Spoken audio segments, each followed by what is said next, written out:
from the Eccentric Man, and we're going to have a little delve into Muskets and Tomahawks, 2nd edition by Studio Tomahawks, and we've got the Redcoats and Tomahawks, which is the French-Indian War supplement to look at. John and myself got down to Lost Ark, as we normally do, but this is probably going to be the last time we meet up to actually have a game for some time, because we're looking at probably a lockdown coming off into the UK, which is going to cause us to not go around a lot. Yeah, so we're going to get... the Prime Minister is going to set out his thoughts on more lockdowns, I would think, today. Certainly tonight he's got a briefing that's going to be off to the nation at about 8:30. So we'll find out what's going to go on. But at the moment, Lost Ark is open to sales only. So it's a good likelihood that everything is going to be closed down except essential shops. Probably Lost Ark isn't going to be one of them. So we wait and see what's going to happen. So John and myself, as I said, we tried to get a quick little game in. And what we did is we just went through the rules bit by bit, setting up a game, looking at army composition, looking at how the system works, and just having a little playthrough of different things. I pulled up 2 armies from the supplement, the British, which had an officer, 2 regular units, and a unit of rangers. The regular units are 10 men, the rangers 8, but you can make them bigger and you can make them smaller. However, this is what I went for the British, and for the French, let's have a look at that. Much the same, with 1 officer and 2 units of French Marines and a unit of Canadian militia. Once I worked through the points afterwards, these were just basic regular and irregular units for them. I didn't upgrade them to anything, but you can tinker with all the different stats to make them better discipline, less discipline, light troops, whatever. So up to you. They actually came out within about 10 points of each other. We went for a basic skirmish game from the rulebook. You can have skirmish games or you can have bigger games, and it splits them up and it tells you what sort of armies, what sort of deployment zones, and what sort of objectives you can go for the different types. We went for the basic one, which gave us 2 deployment points each and 3 objectives. And we set the objectives up. The one goes in the middle, and the other 2, each opponent puts 1 down, but you can't put yours closer to you. You can put it closer to your opponent, but it can't put it closer to you. So we did that. Deploying, you have to decide which units are going to deploy from which deployment zone. So you've got to sort out which ones are going to come out from which. Once they do come out, well, you take the deployment point away. Deployment is within 6 inches of the actual point itself, so it was a bit tricky getting both of my units into that deployment zone. As with 1st edition, it's a card-driven game, and both players' cards are shuffled up and used from a central deck. You are given 3 cards to start the game, and as soon as you've run out of your 3 cards, you can get another 3.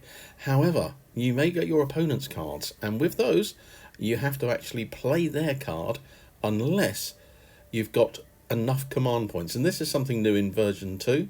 You get command points, and you can play an opponent's card, and you can get a command point. The command points allow you to take an action when you may not have the card in your hand. Certain actions require more than 1 command point. So to take an action of move and fire, you would need 3 command points. So you've got to get them and build them up as you're going along in the game. There's no end of turn, but there are clock cards, which are similar to the cards which are in the 1st edition, which come up randomly. There's 2 colours, green and red. If the red is the first card that comes out, then a random event happens. If it's a green card, then nothing happens, it's just normal.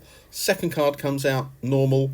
Third card comes out, the deck is shuffled. All the cards from the discard pile get put in the deck and shuffled up. Movement rates for infantry is 4 inches, but it can be further if they're 24 inches away from the enemy, or if they're scouts and they get a bonus to move. Also, scouts get a bonus to move as well if they are in woods. So the different troop denominations gives different actions and different abilities to the different troop types. Not going to look at that in this video, it's just really having a little look at some of the mechanisms. So movement 4 inches. One of the big key things in Musket and Tomahawks is the spotting situation, and it's the same in version 2. So spotting is very important. You can have a line of sight to something, but you may not be able to spot it. So normal spotting range is 96 inches, so it seems quite a long distance. However, you have tables, and for different bits of terrain and distances, the table moves either to the right and your view gets better, or it goes to the left and it gets much worse.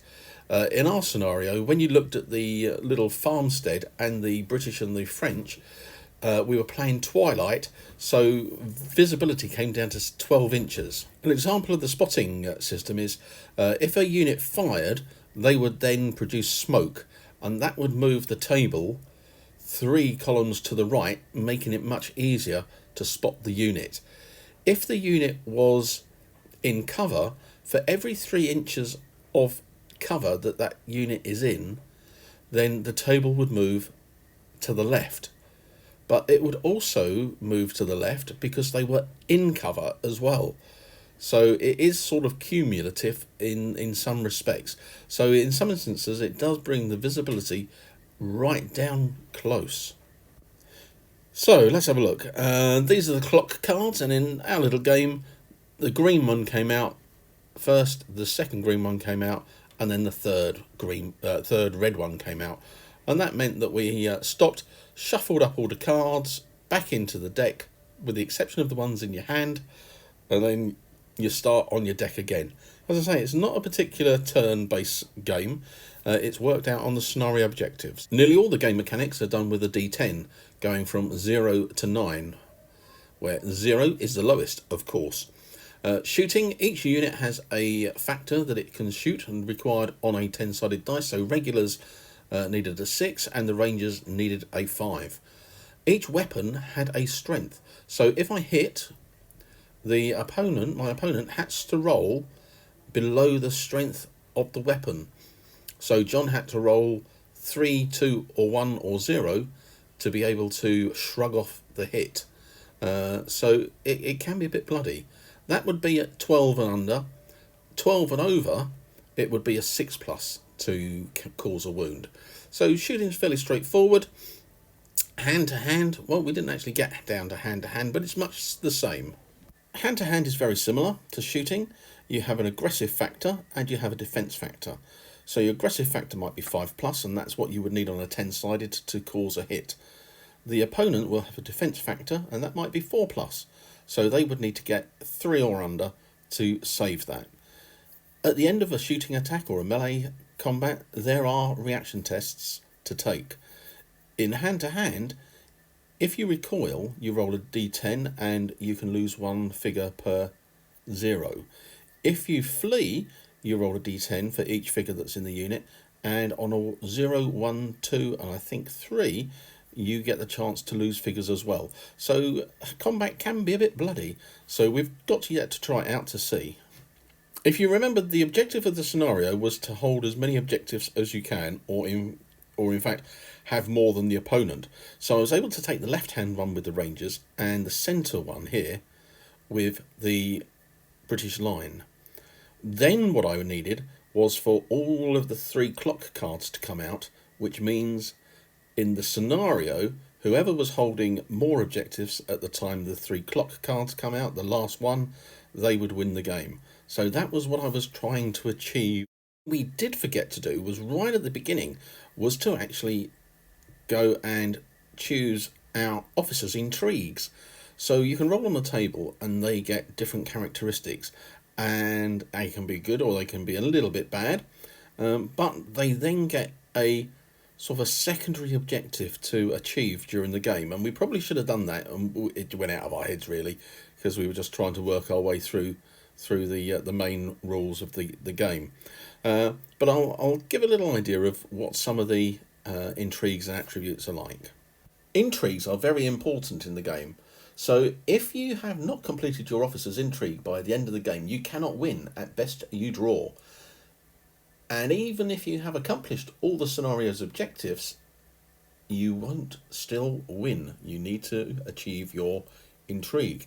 However, you do get a talent, and let's have a look at what they are. So if you take an intrigue, you can take a talent, and as you can see, they are all useful. Have a look at number 5, competent. Once per game, when the enemy side uses a command ability, you can cancel the ability. They still lose their command points, so that can be very advantageous, and used at the right time can be quite a game changer. So useful things. The intrigues require you to roll 2 dice. So it goes from 0 to 10, well 0 to 9, and then 0 to 9 again. So you can see here, if you rolled a 1, 0 to 1, and then you rolled an 8 on here, you can see what you get. You have lived a life of honour, and all that is left is to end it with a heroic death. So your intrigue for the game would be actually to get your commander killed in hand to hand. And if you did that, you would have succeeded your intrigue and get to be able to win the game. Well, remembering back to the objective of the scenario was to hold more objectives than your opponent when the last of the clocks came out. And as you can see, the 3 clocks came out and I was holding 2 objectives out of the 3. So therefore I took the win. Well, what do we think of it? Yeah, interesting. Just going through our sort of playthrough of the rules to try and get them in our heads. I like the intrigues and the talents, although we didn't actually use them. When you look through them and read them, they're pretty good. Will add a lot of flavour into the game. Spotting is really good, but you do need to have quite a bit of terrain on the table.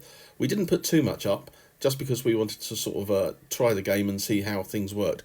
But you do need a lot of terrain to be able to look at how to utilise spotting and line of sight, because those are 2 key things, and particularly in Muskets and Tomahawks, the spotting.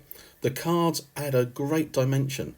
Being able to have 3 cards in your hand, being able to pick up command points, having to play your own opponent's cards, all really interesting and make it to be thought-provoking. With the clock card mechanism, you can never really be sure when the discard pile and the pack is going to be shuffled. You never know if it's an objective-based scenario, whether that 3rd clock is going to come out. You get an idea. If 2 have come out, then the 3rd is pretty imminent. So you've got to start making plans on what you do. So taken in conjunction with when you've got your opponent's cards, you've got to plan ahead, and your own cards. It's an interesting game, and you're always trying to think of something during the turn. Well, the turn when it's your turn or phase of the game. So yeah, good mechanisms, and we're looking forward to getting a game of it in detail. But I think it may now have to go virtual, and we're looking at Tabletop Simulator that you can find on Steam to try and be able to do this. So we'll let you know if anything transpires from that. Hope you enjoyed the little run through of 2nd edition, and what I'm hoping to do is to do some more in detail playthroughs, do some videos, so keep an eye out for those. Hope you're all okay, keep safe, and look after yourselves. And if you like this, give it a thumbs up, subscribe, stick any comments below and I can answer them and chat, and subscribe if you haven't already. So look forward to seeing you again fairly soon. Take care.